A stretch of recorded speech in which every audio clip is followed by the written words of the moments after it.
Hi. I'm going to just discuss really quickly the process for converting a schematic diagram into a wiring diagram. And this is for a circuit, a forward reversing magnetic motor starter, which does not have push button interlock, meaning I'm going to have to press that stop button in between forward and reverse. So let's say this is just a NEMA contactor here. So I'm going to punch some NEMA numbers onto here.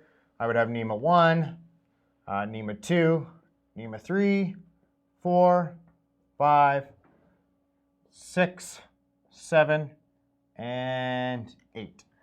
And again, I have another video about all the numbering, so if you want to go take a look at that, you can. So when I'm converting this, so now over here I have my magnetic motor starter with NEMAs 1 through 5, my connection points, and then I have down here my start-stop station, right? So I got a forward start, a reverse start, and a stop button. So how this would work, I'm going from NEMA 1 into my stop button. So from NEMA 1 into my stop button.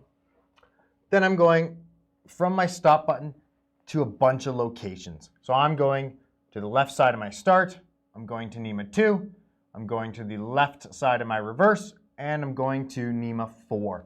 So I'm going to NEMA 2, to NEMA 4, right side of stop, left side of forward start, and left side of reverse start, right? So I like to put the little ticks everywhere I'm going, start at one end, and then draw my conductor in without lifting my pen, going all the way one end to the other. So let's start up here, down here. So reverse into there, to there,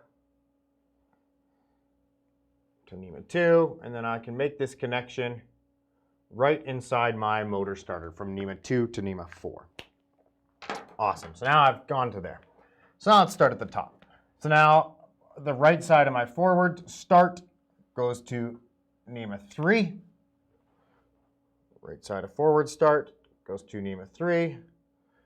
So I make that connection. Then lastly, the right side of my reverse start goes to NEMA 5. Just like that. So that completes my schematic, right? All of our connections are made between those NEMA 1, 2, 3, 4, and 5 points. If we're doing a NEMA, all that stuff back there is going to be pre-wired for us. I don't have to worry about it. So when I'm wiring for a forward reversing from a magnetic motor starter to a push button station, if I do not have push button interlock, I have 4 conductors. That is the minimum required. Thanks for watching.